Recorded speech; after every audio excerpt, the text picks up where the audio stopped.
ఇక నా జీవితంలో ప్రధానమైంది నీ సేవే ప్రభువా. నా ఊపిరి నువ్వు తిరిగి తీసుకునే లోపు కొంతమంది జీవితాలనైనా వెలిగించాలి, కొంతమందినైనా నీ కొరకు రక్షించాలి ప్రభువా.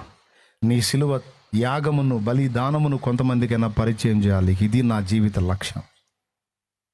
అందుకోసం నేను అవమానాలైనా, తిట్లైనా, తన్నులైనా, ఆఖరికి ప్రాణం వదలటానికైనా సిద్ధం, చచ్చిపోవటానికైనా సిద్ధం.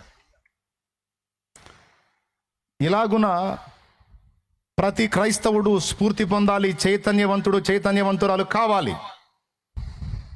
గుర్తుపెట్టుకో, ఒక దైవజనుడి ప్రాణం తీస్తే, ఆ దైవజనుడి ప్రాణంతో కొంత సేవ ఆగిపోవచ్చు. కానీ దేవుని వాక్య సత్యం చెప్తున్నది ఏంటో తెలుసా? ఒక స్టెఫను కన్ను మూసిన చోట ఒక పౌలు లేచాడు. స్టెఫను కొంత చేస్తే పౌలు పట్టజాలనంత చేశాడు. అలాగునా ఒక దైవజనుడిని ప్రాణం తీస్తే 1000 మంది దైవజనులుగా అవతరించాలా.